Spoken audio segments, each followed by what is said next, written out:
ভারত কেশরী শ্যামাপ্রসাদ মুখার্জির বলিদান দিবসের পক্ষকাল উপলক্ষে বিশেষ উদ্যোগ নিয়েছেন বিধায়ক রামপ্রসাদ পাল। সূর্যমণিনগর বিধানসভা কেন্দ্রের বিধায়ক তথা রাজ্য বিধানসভার উপাধ্যক্ষ রামপ্রসাদ পালের উদ্যোগে উদয়স্ত নামক জনকল্যাণ পদযাত্রা শুরু হয় 23 জুন থেকে।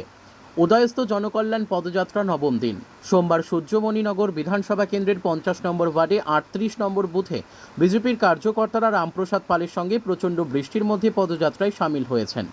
18 সূর্যমণিনগর বিধানসভার বিভিন্ন ওয়ার্ডগুলির ইতিমধ্যে পরিক্রমা শেষ হয়েছে। এই বিধানসভা কেন্দ্রের বাকি ওয়ার্ডগুলিও ক্রমশ পরিদর্শন করা হবে। এদিন পদযাত্রায় অংশ নিয়ে বিধায়ক রামপ্রসাদ এলাকার মানুষজনদের সাথেও কথা বলেন। 23 জুন শুরু হওয়া পদযাত্রা চলবে 6 জুলাই পর্যন্ত।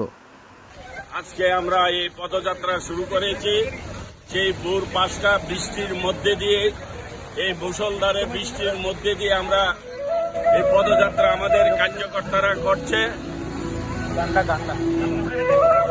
এখনো আমাদের মুষলধারে বৃষ্টির মধ্যে আমাদের কার্যকর্তারা এই পদযাত্রা নিয়ে এগিয়ে যাচ্ছে। তো আমি এখন 25 নং বুথে আছি। আমার 25 নং বুথের যারা আমার ভারতীয় জনতা পার্টির কার্যকর্তারা নিষ্ঠাবান, আমরা জনগণের কাছে গিয়ে বৃষ্টি ভিজেই কথা বলছি।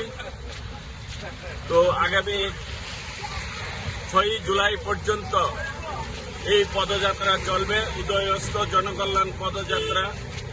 আমি এই পদযাত্রায় যারা বৃষ্টি ভিজে এই পদযাত্রায় সামিল হয়েছে, আমি সকলকেই ধন্যবাদ জানাই, শুভেচ্ছা জানাই। এলাকাবাসীকে ধন্যবাদ জানাই, শুভেচ্ছা জানাই। ধন্যবাদ।